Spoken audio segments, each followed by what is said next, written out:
Between the rustling reeds here of the River Stour, there's a crossing where the living and the dead have collided for centuries. Standing here on the Suffolk side, looking across the water towards Manningtree, you're at Cattawade. Today it's a quiet spot for swans and marsh birds, but historically this was the only way to cross the great estuary without a boat.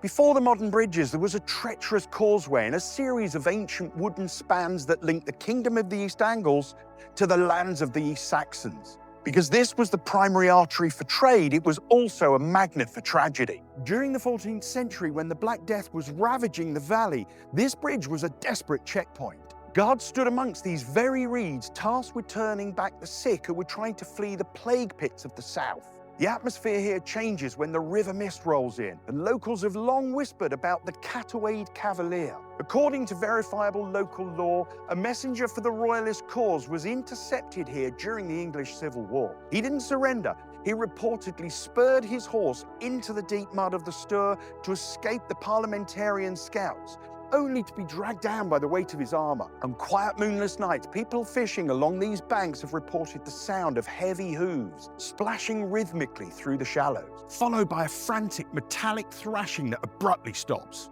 The reeds don't just hide birds, they hide the echoes of men who never made it to the other side. But the most chilling story is tied to the free traders. Because Cattawade was the border, it was the perfect lair for 18th century smugglers. They used the dense reed beds as natural warehouses, hiding barrels of gin and leaf tobacco right under the nose of the revenue men.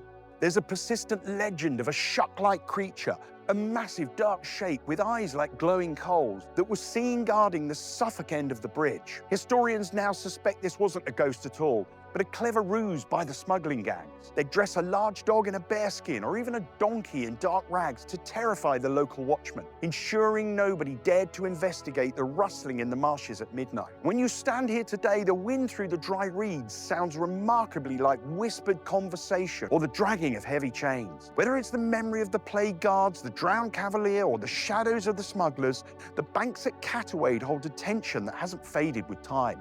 It's a place where the boundary between counties is just as thin as the boundary between the past and the present. If you linger too long after sunset, you might find yourself looking over your shoulder, wondering if that ripple in the water is just the tide or something trying to finish its crossing. If you enjoyed this video and you're staying at my holiday cottages or barges, you can come here because it's not too far away. And if you enjoyed the video, please hit like, please leave a nice comment, and please subscribe to our channel for more content like it.